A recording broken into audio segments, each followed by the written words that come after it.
Hey, welcome to AI Brand Design School. Today I'm going to teach you a lesson on how you can make use of AI to do a brainstorming. Okay? So let's move on. So here I'm using Leonardo. I had given a simple prompt. I want to visualize and do a bit visual brainstorming. The prompt says, create one whiskey bottle without a label design, just a bottle structure, looks like a rock, okay? Asteroid rock. So that was the prompt. Now you can see the kind of image this AI able to generate. Of course, it did a fantastic justice. And I'm liking this one. It has that rawness of the rock. At the same time, there is the usability factor as well.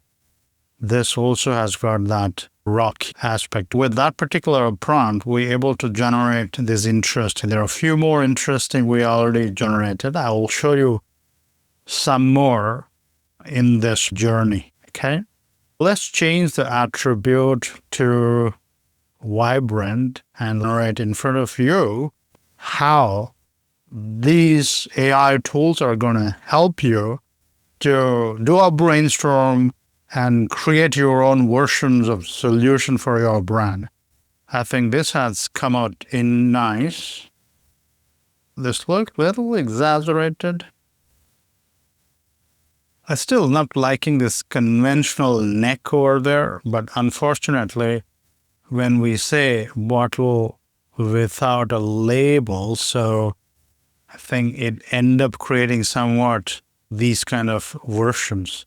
I don't know why, but what it does is that it picks up words like bottle and rock and juxtapose. That's what these AIs generally do. They are very good with doing these things. So therefore, you see some of the inherent, that aspect always remain there in terms of the origin of image. If you see, it's always there, okay? So that's something you end up seeing in our creations. So these are the latest creations which happen in front of you. This is somewhat nice, but it looks a little dirty rather than artistic. So see, sometimes you might end up experiencing disappointments. Sometimes you are struggling to generate image what you're thinking in your mind. That happens due to many reasons. One is the prompt itself. Second, the thought you want to implement that is so unheard, unseen. So henceforth, it's very difficult to visualize. That could be the reason. Here, if you see, this looks interesting. It doesn't have much sense. Maybe as a theme, you can run like this. Maybe this rock has a property. When you keep the bottle inside this particular rock, your whiskey ages faster and remain in a certain, whatever, the quality enhances, things like that. So there is a story, a brand story between rock and the quality of the whiskey. That kind of a theme you can run here. So likewise, here are a few more.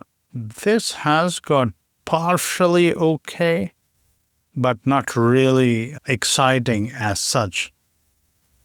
I'm just trying to show you this flop image creation and how sometimes you get something which is not really good, and you see you end up not achieving the goal what you are set.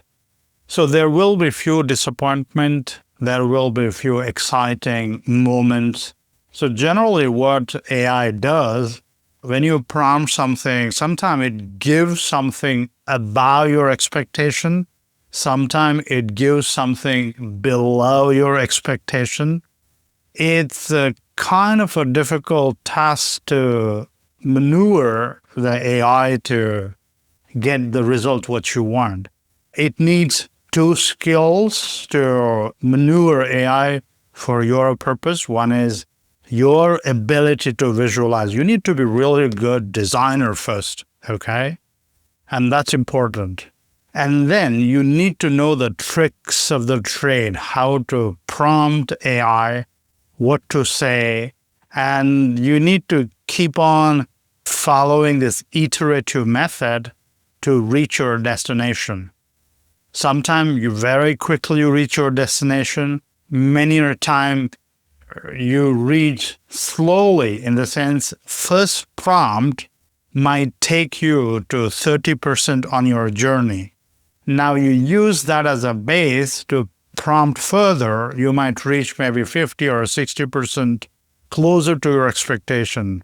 So once you have a 60% closer, further you try certain nuances changing in the prompt, and then once again prompt it with these newer nuances. You might reach up to 80, 90% closer to your visual, what you thought in your head. So, you being clever, one is you have domain knowledge. If you're using AI for creating images, then you need to be really good visualizer, imaginator. That domain knowledge you need to have. And secondly, you need to use technical prompting methods and hacks to achieve your results. That's it for today. I'm gonna take one more lesson tomorrow regarding, we are gonna take a very simple task and go deep and try to achieve on an incremental or an iterative, following iterative process and methodologies. Thanks for listening. See you soon.